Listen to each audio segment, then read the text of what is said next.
श्रीलक्ष्मीनारायणाष्टकम् आर्तानां दुःखशमने दीक्षितं प्रभुमव्ययम् अशेष जगदाधारं लक्ष्मीनारायणं भजे। अपार करुणाम्भोधिं आपदबान्धवमच्युतम् अशेष दुःखशान्त्यर्थं लक्ष्मीनारायणं भजे। भक्तानां वत्सलं भक्ति गम्यं सर्वगुणाकरम् अशेष दुःखशान्त्यर्थं लक्ष्मीनारायणं भजे। सुहृदं सर्वभूतानां सर्वलक्षणसंयुतम् अशेष दुःखशान्त्यर्थं लक्ष्मीनारायणं भजे। चिदचित् सर्वजन्तूनाम् आधारं वरदं परम् अशेष दुःखशान्त्यर्थं लक्ष्मीनारायणं भजे। शङ्खचक्रधरं देवं लोकनाथं दयानिधिम् अशेष दुःखशान्त्यर्थं लक्ष्मीनारायणं भजे। पीताम्बरधरं विष्णुं विलसतसूत्रशोभितम् अशेष दुःखशान्त्यर्थं लक्ष्मीनारायणं भजे। हस्तेन दक्षिणेन यजम् अभयप्रदमक्षरम् अशेष दुःखशान्त्यर्थं लक्ष्मीनारायणं भजे। यः पठेत् प्रातरुत्थाय लक्ष्मीनारायणाष्टकम् विमुक्तः सर्वपापेभ्यः विष्णुलोकं स गच्छति। श्रीपुरुषोत्तमस्तोत्र दिव्यभूषण हेमनिर्मित भूषितं तुलसी प्रियं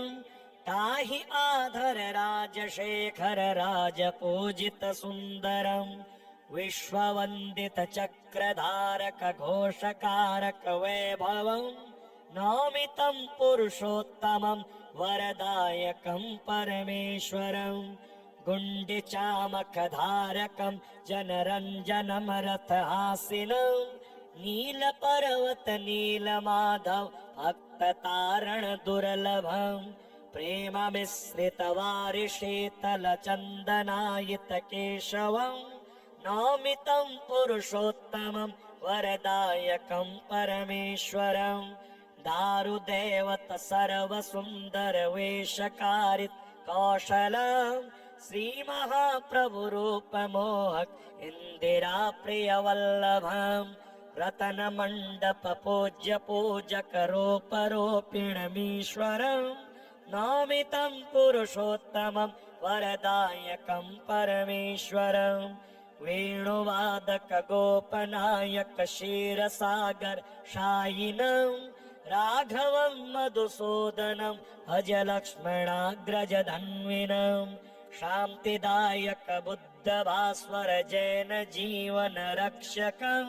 नौमितं पुरुषोत्तमं वरदायकं परमेश्वरम् भोगकारक अन्नखादक दिव्य जीवन यापिनं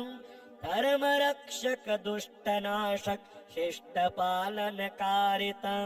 क्षेत्रपूजित नेत्रमोहक नीरजानन मंजुलं नौमितं पुरुषोत्तमं वरदायकं परमेश्वरम् नीलसागर तीर मंदिर सज्जितं सुख संपदं पूर्ण कारण कार्य घोषित भेद बोधित भक्तिदं कोटवंचक कंचलाश्रित हार मंडित कौस्तुभं नौमितं पुरुषोत्तमं वरदायकं परमेश्वरम् दर्शनं नवयौवनं कलितं कलेवरधारिणं कोटिभास्कर दीप्ति धूपित देव मानव दुर्लभम् नंदी घोष विहार कारण पार्थ सारथ आसीनं नौमितं पुरुषोत्तमं वरदायकं परमेश्वरम् पाप पंकिल लोलक दंडित नंद तारक चंचलं दास भाजन शोक नाशन खेद भेदन सौष्ठवम् हे रमावर कृष्ण नागर जानकी चर निर्जरं नौमितं पुरुषोत्तमं वरदायकं परमेश्वरं श्रीहरिध्यानस्तोत्र आदौ प्रेमवती वृषाङ्गजननं सन्नेकतीर्थाटनं दुष्कर्मोपशमं च साधुशरणं सद्धर्म संस्थापनं सिंहावर्जित भूरि यज्ञकरणं मूर्तिप्रतिष्ठापनम् आर्यस्थापनमक्षराख्यगमनं सदसङ्गि सज्जीवनं स्नातं चन्दनचर्चितं निजजने पुष्पस्रजालङ्कृतं प्रातः सूर्यमयूखसेवितमुखं श्रीचन्द्रशालोपरि धृत्वारोटकमेकपाणितलके पङ्क्त्यान्यहस्तेन तं पुञ्जानं प्रविलोक्य सेवकगणान् वन्दे सदा स्वामिनम् अथ मनसि शनैः स्थिरत्वमाप्ते भगवति मानुषमूर्ति वासुदेवी निज हृदि पृथगेकमङ्गम् चरणतलादिव चिन्त्यमस्य पुंसाम् निज हृदि दर्शिगोचरे तदीये यवयक एक एककेतृतक च चपलमपि मनः स्थिरं विधेयम् व्रजति लयं खलु तेन तन्मलाघः ध्वजकमलयवाङ्कुशोर्ध्वरेखा प्रमुखसुलक्षणलक्षिते च रम्ये अतिशय मृदुले च यावभावे चरणतले मनसास्य चिन्तनीये अरुणनखशशाङ्कराजिकान्त्या हृतजनिजनिन्तकहृत्तमोऽङ्घ्रियुगमम् क्रमलघुसमकोमलाङ्गुलीभिर् हृतनवपल्लकान्ति चास्य चिन्ताम् निज जन मनसः प्रहर्षणार्थम् परिधृतनूपुरसिञ्चितातिरम्यम् स्वगति निज जनाक्षिवृत्तिचोरम् चरणयुगम् हृदि चिन्तनीयमस्य किसलय मृदुले सुवृत्तजङ्गे क्रमपृथुलेत सुवर्जनोदजानु करिकर सदृशं समं च पीनम् निज हृदि शक्तियुगं च चिन्त्यमस्य मृदुघनसित सूक्ष्म दीर्घवासः परिददग्धोत्तमा हेमकाञ्चिबद्धम् पृथुलकटियुगं च चिन्तनीयम् निज हृदये चिरमस्म्यमक्तवरतुः उदरमपि लसद्वलित्रयान्तर गतशुभसम्भ्रमनिघ्ननाविकूपम् हृदयमरोक्सगन्धि पुष्पहारम् समविततं हृदि चिन्त्यमस्य तुङ्गम् कनककटकशृङ्गलोर्मिकाभिर्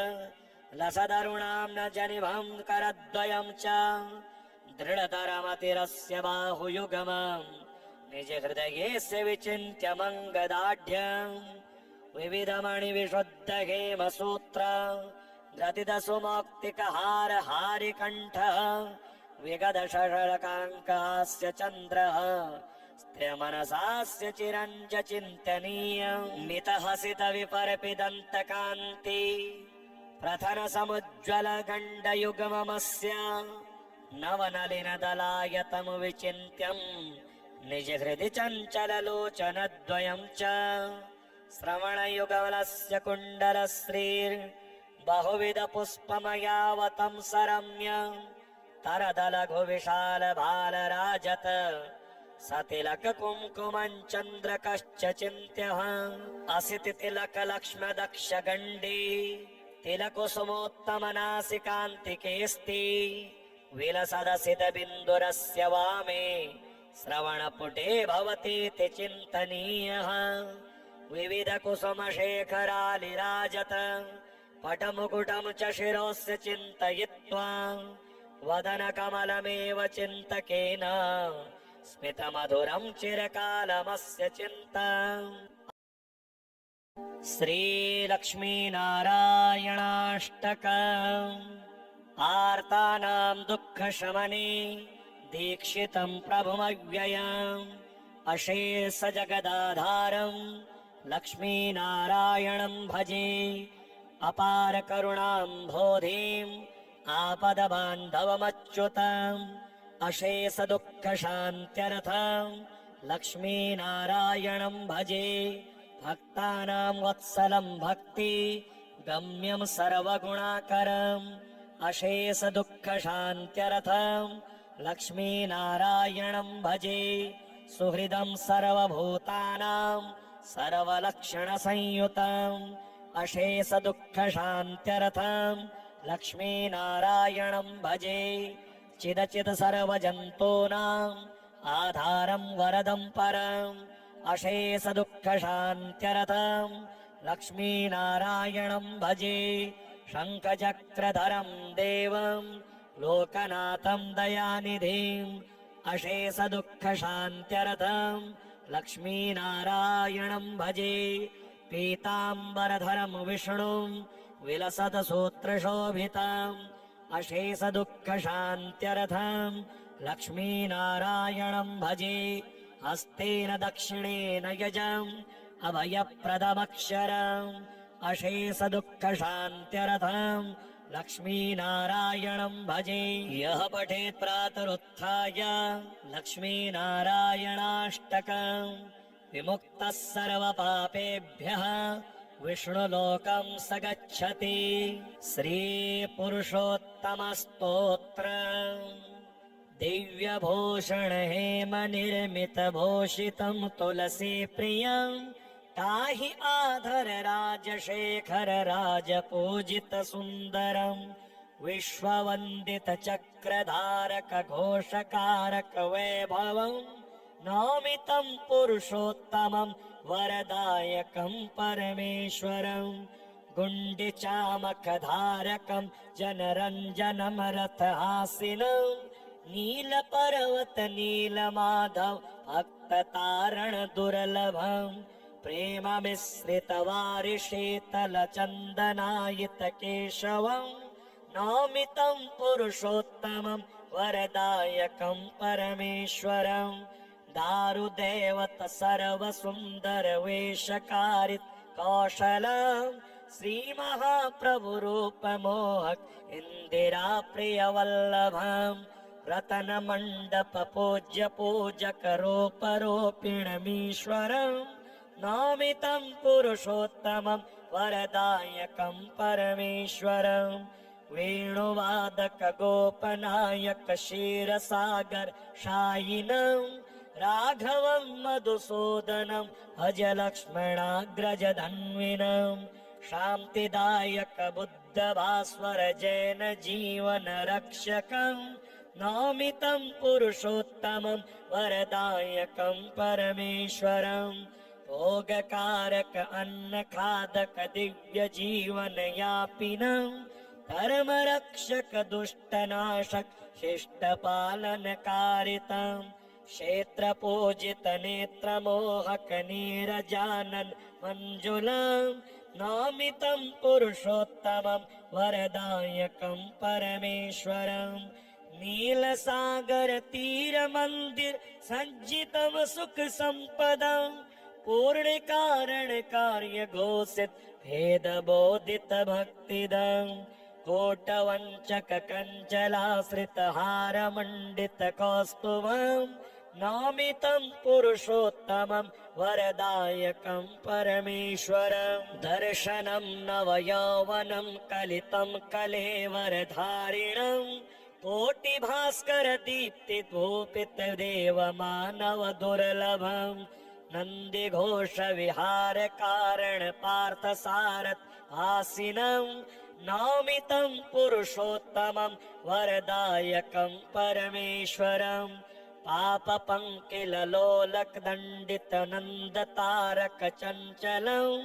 दास भाजन शोक नाशन खेद भेदन सौष्ठवं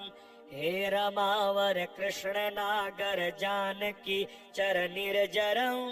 नौमितं पुरुषोत्तमं वरदायकं परमेश्वरं श्री हरिध्यान स्तोत्र आदौ प्रेमवती वृषांग जननं सन्नेकतीर्थाटनं दुष्कर्मोपशमं च साधु शरणं सद्धर्म संस्थापनं सिंहावर्जित भूरि यज्ञकरणं मूर्ति प्रतिष्ठापनं आर्यस्थापनमक्षराख्यगमनं सदसंगि सज्जीवनं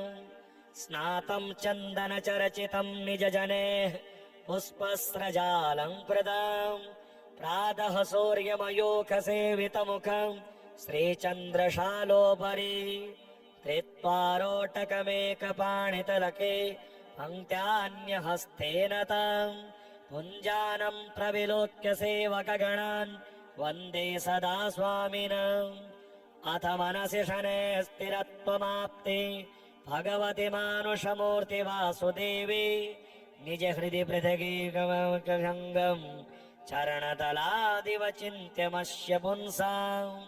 निज हृदि दर्शि गोचरे तदीये यवयक एक एककेतृतक चपलमपि मनः स्थिरं विधेयम् व्रजति लयं खलु तेन तन्मलाघः ध्वजकमलयवाङ्कुशोर्ध्वरेखा प्रमुखसुलक्षणलक्षिते च रम्ये अतिशय मृदुले च यावभावे चरणतले मनसास्य चिन्तनीये अरुणनखशशाङ्कराजिकान्त्या हृतजनिजनिन्तक हृत्तमोऽङ्घ्रियुगमम् क्रमलघुसमकोमलाङ्गुलीभिर हृतनवपल्लकान्ति चास्य चिन्ताम् निज जन मनसः प्रहर्षणार्थम् परिधृतनूपुरसिञ्चितातिरम्य स्वगति निज जनाक्षिवृत्तिचोरम् चरणयुगं हृदि चिन्तनीयमस्य किसलय मृदुले सुवृत्तजङ्गे क्रमपृथुलेत सुवर्जनोदजानु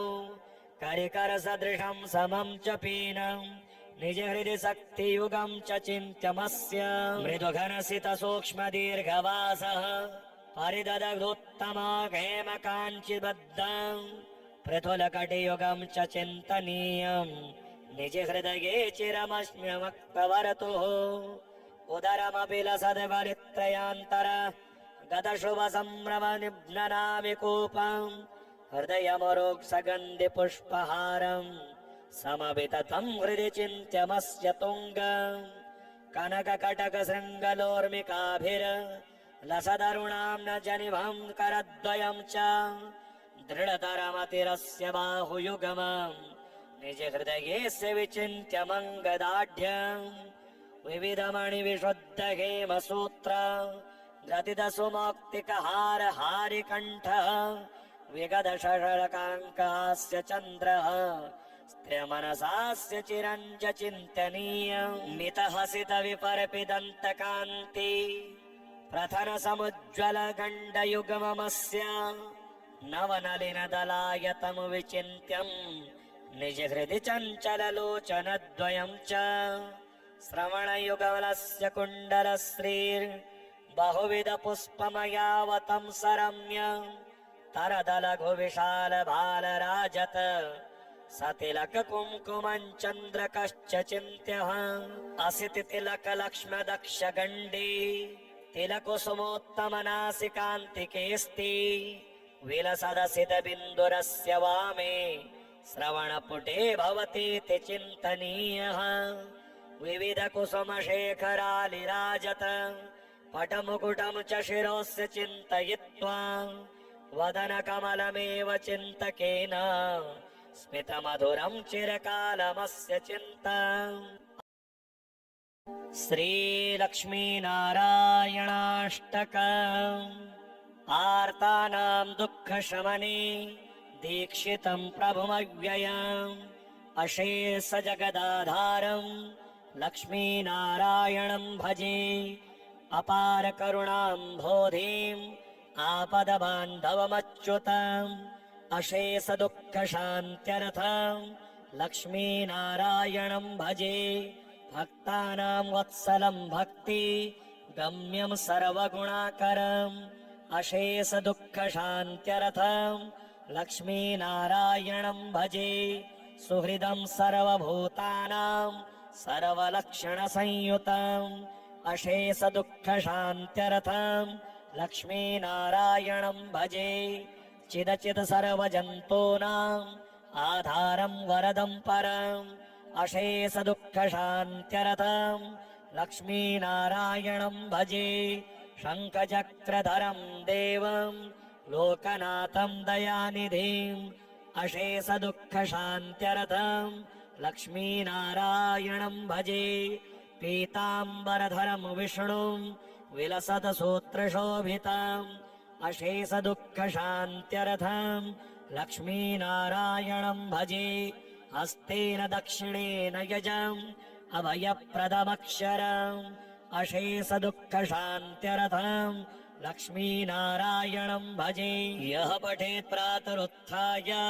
लक्ष्मीनारायणाष्टकम् विमुक्तः सर्वपापेभ्यः विष्णुलोकं स गच्छति श्रीपुरुषोत्तमस्तोत्र दिव्यभूषण हेमनिर्मितभूषितं तुलसीप्रियं ताहि आधर राजशेखर राजपूजितसुन्दरं विश्ववन्दितचक्रधारक घोषकारक वैभवम् नौमितं पुरुषोत्तमं वरदायकं परमेश्वरं गुण्डिचामखधारकं जनरञ्जनं रथहासिनं नीलपर्वत नीलमाधव भक्ततारण दुर्लभं प्रेममिश्रितवारिशीतलचन्दनायित केशवं नौमितं पुरुषोत्तमं वरदायकं परमेश्वरं दारुदेवत सर्वसुन्दर वेशकारित कौशलं श्रीमहाप्रभुरूपमोहक इन्दिरा प्रियवल्लभं रतनमण्डप पूज्य पूजक रूपरूपिणमीश्वरं नौमितं पुरुषोत्तमं वरदायकं परमेश्वरं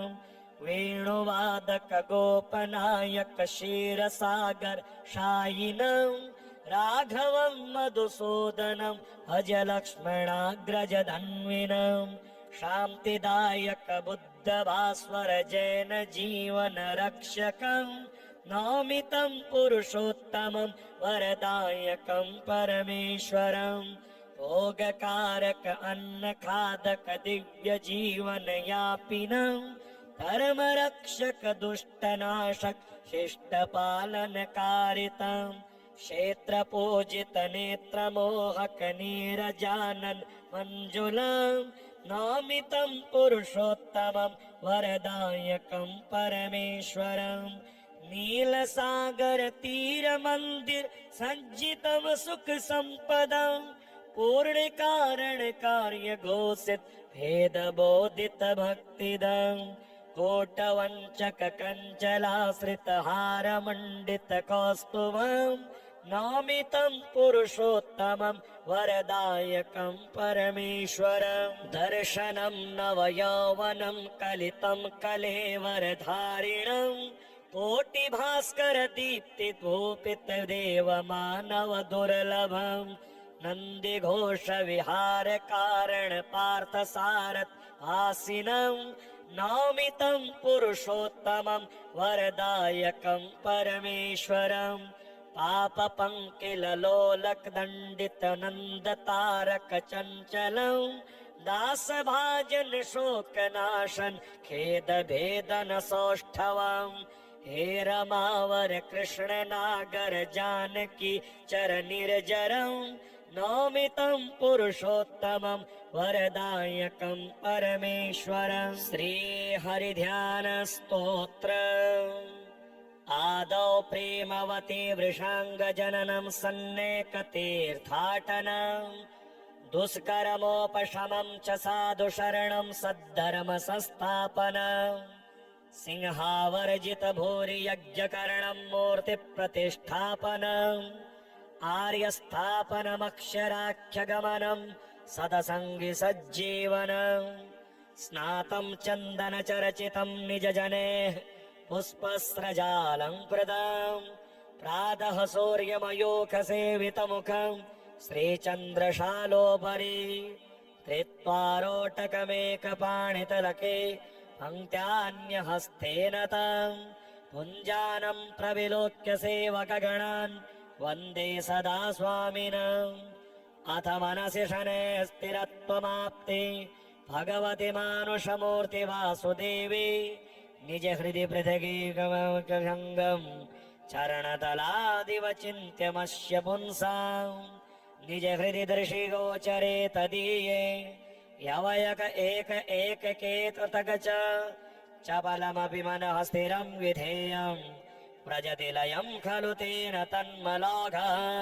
ध्वजकमलयवाङ्कुशोर्ध्वरेखा प्रमुखसुलक्षणलक्षिते च रम्ये अतिशय मृदुले च यावभावे चरणतले मनसास्य चिन्तनीये अरुणनख शशाङ्कराजिकान्त्या हृतजनिजनिन्तक हृत्तमोऽङ्घ्रियुगमम् क्रमलघुसमकोमलाङ्गुलीभिर हृतनवपल्लकान्ति चास्य चिन्ता निज जन मनसः प्रहर्षणार्थम् परिधृतनूपुरसिञ्चितातिरम्य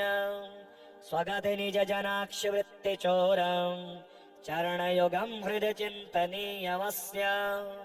किसलय मृदुले सुवृत्तजङ्गे क्रमपृथुलेत सुवर्णजानु करिकर सदृशम् समम् च पीनम् निज हृदि शक्तियुगम् च चिन्त्यमस्य मृदुघनसित सूक्ष्म दीर्घवासः परिददग्धोत्तमा हेम काञ्चिबद्धम् पृथुलकटियुगम् च चिन्तनीयम् निज हृदये चिरमस्म्यमक्तवर्तुः उदरमपि लसद्बलित्रयान्तर गतशुभ सम्भ्रम निघ्ननामि कूपम् हृदयमरोक्षगन्धि पुष्पहारम् समविततम् हृदि चिन्त्यमस्य तुङ्गम् कनककटक शृङ्गलोर्मिकाभिर लसदरुणाम् न जनिभम् करद्वयम् च दृढतरमतिरस्य बाहुयुगमम् निज हृदयेस्य विचिन्त्यमङ्गदाढ्यम् विविधमणिविशुद्ध हेमसूत्र गतितसुमौक्तिकहार हारिकण्ठः विगतशरकाङ्कास्य चन्द्रः स्त्रियमनसास्य चिरम् च चिन्तनीयम् मितहसित विपर्पिदन्तकान्ति प्रथन समुज्ज्वल गण्डयुगममस्य नवनलिनदलायतमु विचिन्त्यम् निज हृदि चञ्चललोचनद्वयम् च श्रवणयुगलस्य कुण्डलश्रीर्बहुविध पुष्पमयावतं सरम्य तरदलघु विशाल भालराजत सतिलक कुङ्कुमं चन्द्रकश्च चिन्त्यः असिति तिलक लक्ष्म दक्ष गण्डी तिलकुसुमोत्तम नासिकान्तिकेऽस्ति विलसदसित बिन्दुरस्य वामे श्रवणपुटे भवतीति चिन्तनीयः विविध कुसुम शेखरालिराजत पटमुकुटं च शिरोस्य चिन्तयित्वा वदन कमलमेव चिन्तकेन स्मितमधुरं चिरकालमस्य चिन्ता